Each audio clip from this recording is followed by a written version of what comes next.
Good day. Lecture 8 is devoted to the discussion of such pragmatic categories of the text as intentionality and acceptability. We already know that the cohesion of surface text and the underlying coherence of textual words are the most obvious standards of textuality. They represent text-centered notions that indicate how the component elements of the text fit together and make sense. Even so, cohesion and coherence cannot provide absolute borderlines between text and non-text in real communication. People can and do use texts which for various motives do not seem fully cohesive or coherent. Therefore, the attitudes of text users should be included among the standards, that's the categories of text. In linguistic literature, different attitudes toward a text are discussed under the headings of intentionality and acceptability.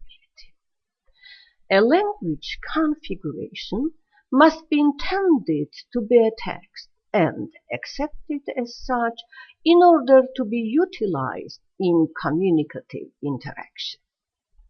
The production and reception of text function as discourse actions relevant to some plan or goal.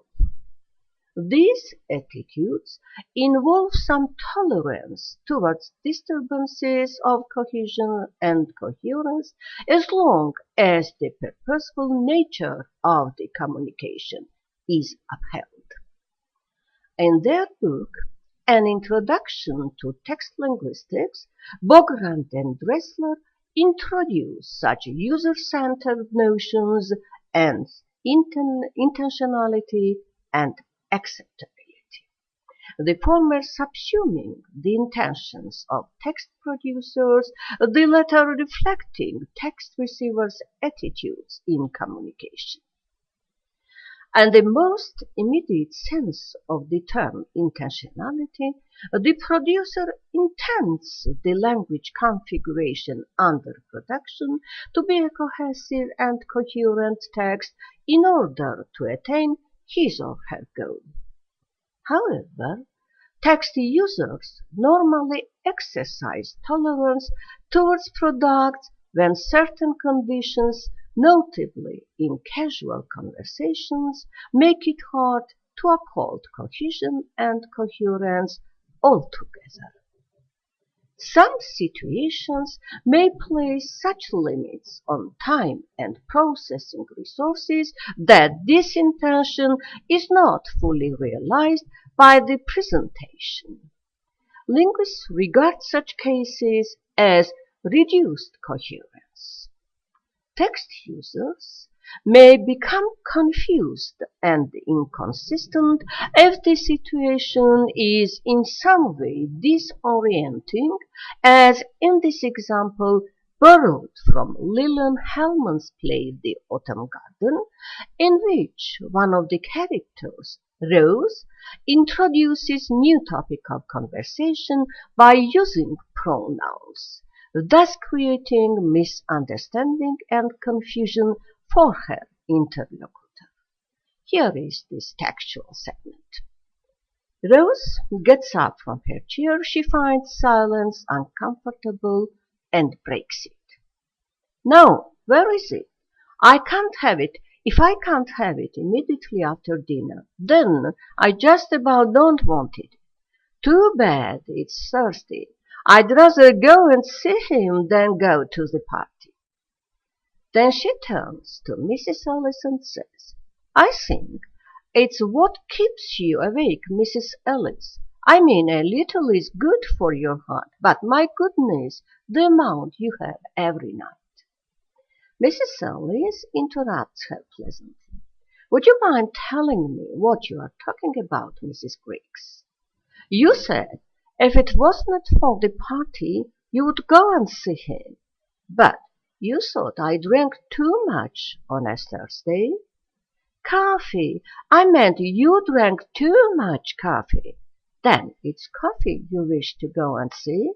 No, you're teasing. You know very well that I mean Robert Taylor in that thing.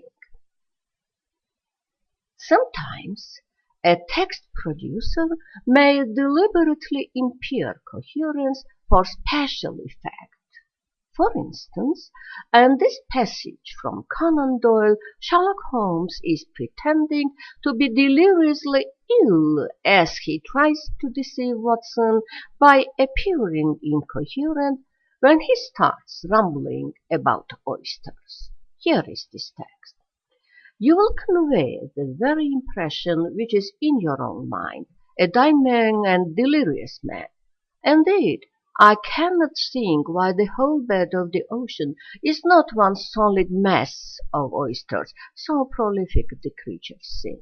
Oh, I'm wondering. This kind of intentionality, attaining goals through deception, is not widely dealt with in linguistic literature. The interdependence of cohesion and coherence with intentionality can lead to complicated situations. There are cases when coherence is intended but not accepted, because the intellectual level and the social background of the participants are too diverse. Mark Twain provides an extreme illustration of communicative failure where Scotty, a minor gambler, is trying to converse with a young clergyman while playing cards. Here is this textual segment. I'll read it. Are you the dog that runs the gospel mill next door? Pardon me? I believe I do not understand. You are the head clerk of the doxology that works next door. I'm the shepherd in charge of the flock whose fold is next door. The witch, the spiritual adviser of the little company whose sanctuary adjoins these premises. Scotty scratched his head, reflected a moment, and then said, You rather hold over me, Pod. I reckon I can't call that hand, and tea, and pass the buck. Hell? I beg your pardon. What did I understand you say? Each uttered sentence here is intended to be coherent by itself, but the discourse is non-communicative much of the time, and neither participant can discover the coherence of the other's text because of the gap in their social and intellectual background. The clergyman has recently arrived from the theological seminary in the East and is naturally unused to the speech in the mining camp. The miner himself uses expressions from card games. For instance, use rather hold over me, Pound, and the meaning that you are holding rather higher cards than I am, partner. Or, I can't call that hand, and the meaning that I can't ask you to reveal your hands of cards. And tea, and pass the buck, and the meaning that put up some money and move on to another player. The miner, on its own account, wants the clergyman to use less formal vocabulary. The clergyman uses biblical metaphorical phrase when he tries to explain his occupation to the miner, saying that I am the shepherd in charge of the flock whose fold is next door. This phrase brings about the misunderstanding between the communicants, which is signaled by the miner's counter-question, what? However, the clergyman's explanation of his initial utterance by the phrase, the spiritual adviser of the little company whose sanctuary joins these premises, again abounds in high-flown, formal words that leave the minor in confusion. Mark Twain's discourse here is of course playful exaggeration, and we must bear in mind that it forms part of a larger text whose coherence is beyond any doubts. Still, it illustrates typical regulating actions that follow upon breaks in coherence as continuity of sense. In this example, both participants signal the lack of comprehension with the help of the counter questions which require explanations. In a wider sense of the term, intentionality designates all the ways in which text producers utilize text to pursue and fulfill their intentions. An extensive body of research has been devoted to intentions in various disciplines such as sociology, psychology, philosophy, and artificial intelligence. The function of tags is seen somewhat differently in these several fields. Sociologists would explore the use of tags in speech exchange systems where participants interact and allot speaking terms. Psychologists would emphasize the text producer's intention to guide the consciousness of the audience and make some effects on them. Philosophers have argued that a text producer who means something by a text intends the utterance of the text to produce some effect in an audience by means of the recognition of this intention. Artificial intelligence researchers are concerned with people's plans and goals in order to better analyze the meanings of words whose subtlety lies in their intentions rather than in their physical manifestations, and so forth. Linguistics has been mostly profoundly affected by the philosophical approach, laboring over the question how intentions are in fact correlated with the format and sense of utterances. A more general approach has been worked out by Paul Grice. He introduced the principle of cooperation represented by a set of maxims, four in all, that the text producers should normally follow in conversation.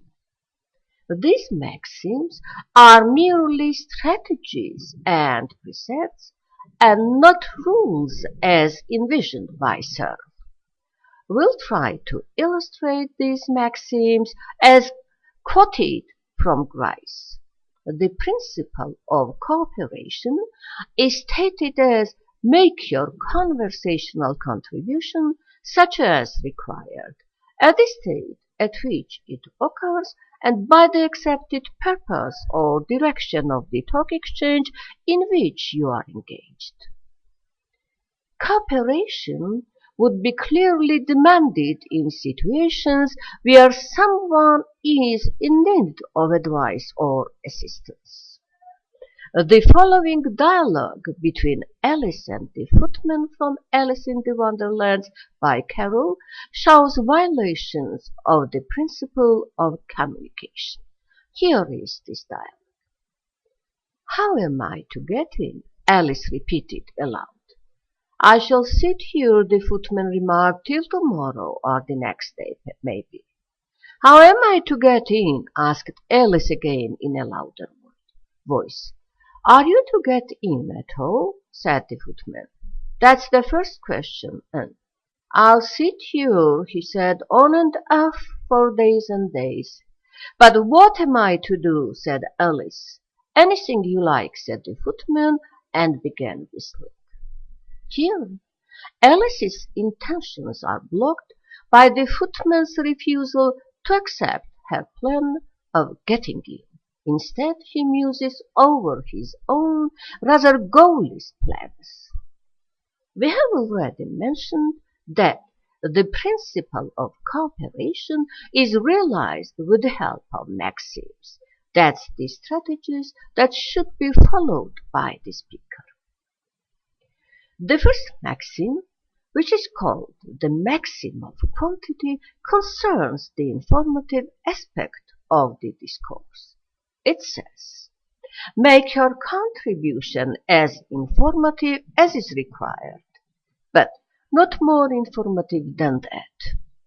We already know from the previous lecture that being informative would involve giving someone new and unpredictable knowledge when occasion arises. The second maxim is the maxim of quality, which concerns truthfulness of the utterance. Do not say what you believe to be false, or that for which you lack adequate evidence. This standard is more rigorously applied to scientific texts than to conversation, but even in the latter, it is generally regarded as a social obligation.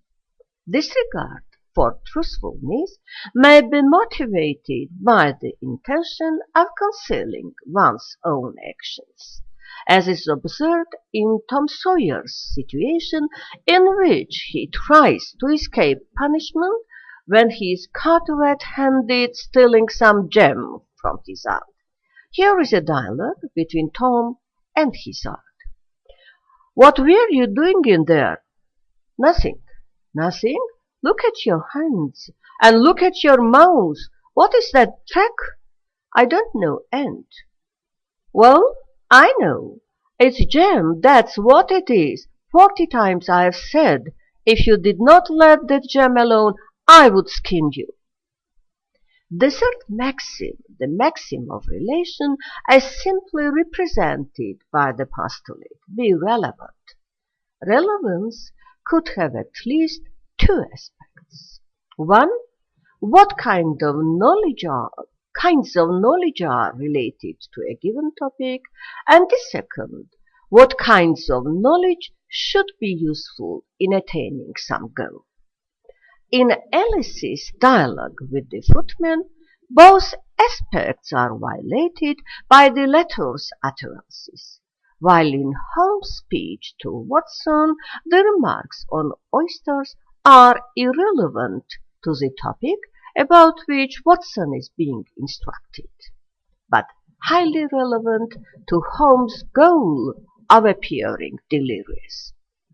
The last maxim is the maxim of manner, which is represented by four postulates. Avoid obscurity of expression, avoid ambiguity, be brief, avoid unnecessary verbosity, and be orderly. Avoid obscurity of expression implies that here the potential obstacle to communication lies in the face of mapping already selected and organized content onto surface expression rather than in making the selection itself. However, a text producer might have motives for obscurity, such as the attempt to appear educated or to prevent a distribution of knowledge. For instance, the obscurity of expression in text laws is apparently a big money saver for governments, as it is implied in this microtext from Financial Times.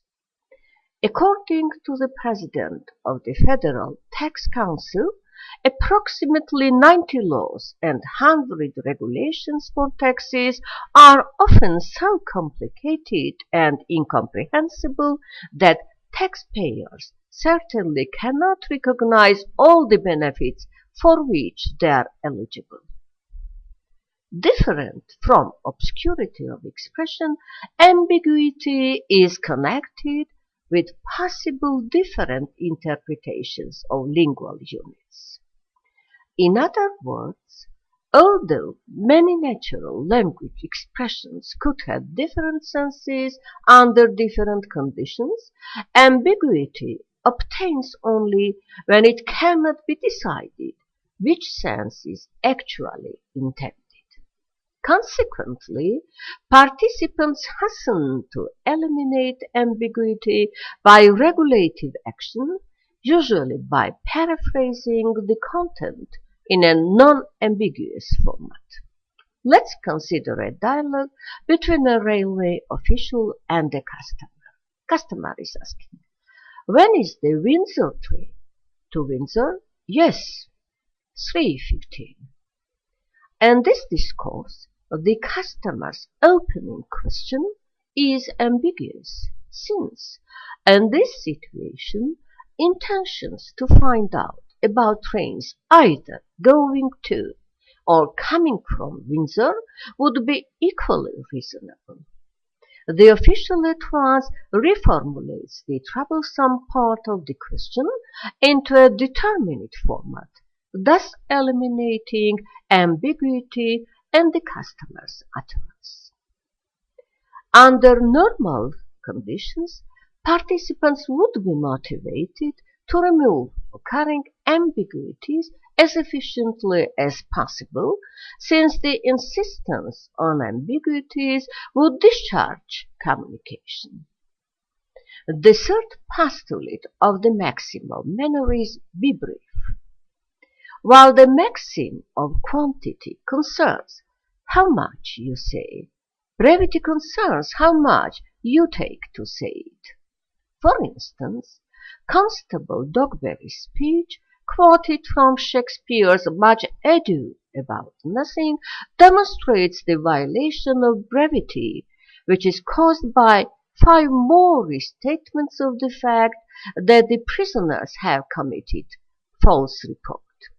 Here is the text. I'll read it. Dogberry is reporting, "Sir, they have committed 5 false reports. Moreover, they have spoken untruths. Secondarily, they are slanderers.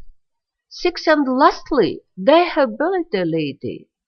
Thirdly, they have verified unjust things. And to conclude, they are lying knaves." Pedro interrupts him. "This learned constable is too cunning to be understood."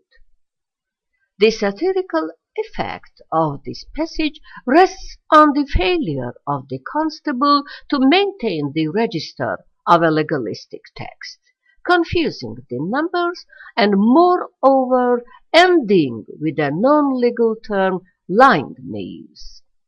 Not surprisingly, communication breaks down over this violation.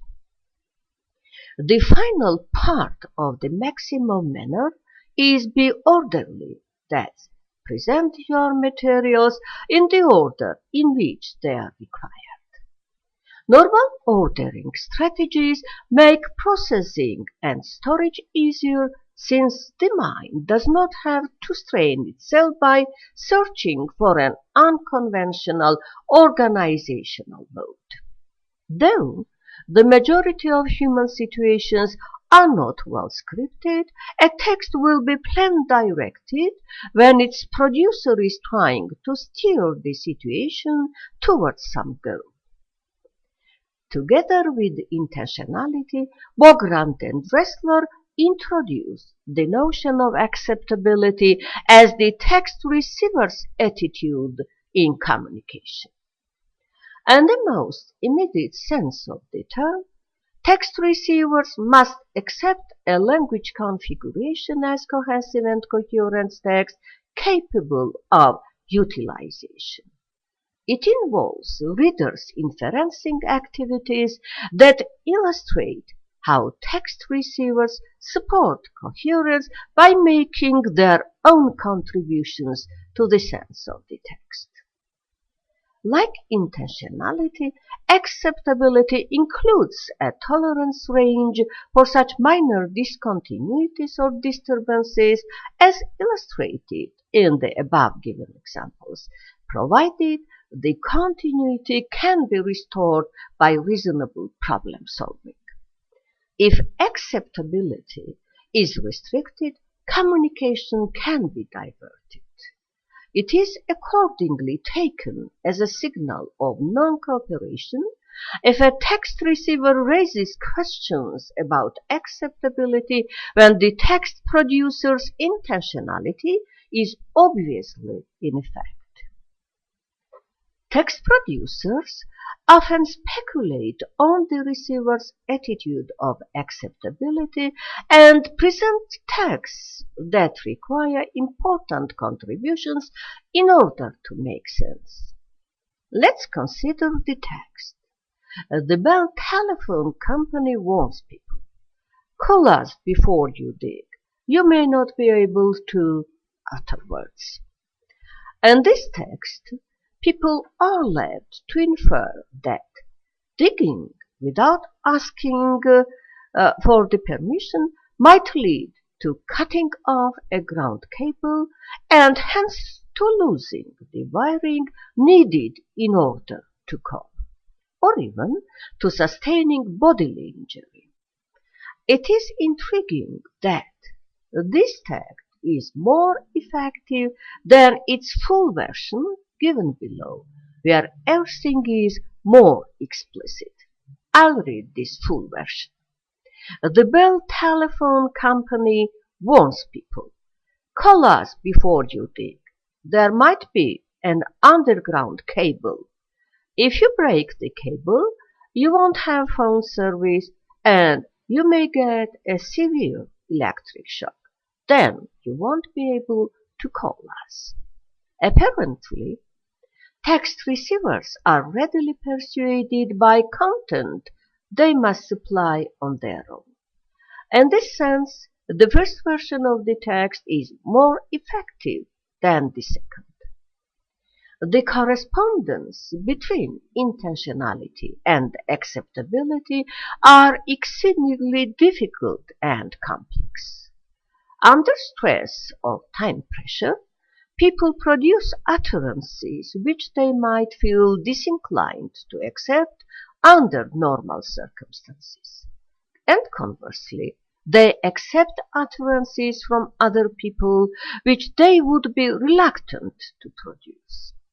It has been demonstrated that people may not be aware of their own speaking styles and be surprised to hear authentic recording. Also, people often go back and repeal their utterances when deemed unsatisfactory, even though their knowledge of the language has not changed at that moment. In a wider sense of the term, acceptability would subsume acceptance as the active willingness of the text receiver to participate in a discourse and share a goal. Acceptance is thus an action in its own right and entails entering into discourse interaction with all attendant circumstances.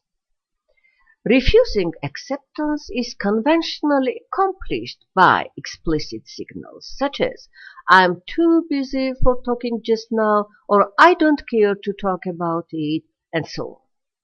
Otherwise, participation in discourse would be assumed to imply acceptance. The acceptance of other people's goals may arise from many diverse motivations.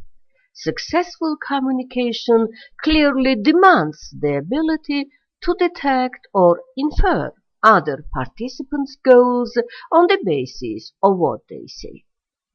By the same token, text producers must be able to anticipate the receiver's responses as supportive of or contrary to a plan. We can also see from the above analyzed examples how great a role is played by the context of communication with respect to intentionality and acceptability. Thus, intentionality and acceptability represent user-centered pragmatic standards of textuality involving both text producers and receivers' attitudes towards the text as their cooperative interaction in the discourse. That's all for this lecture. Thank you for attention.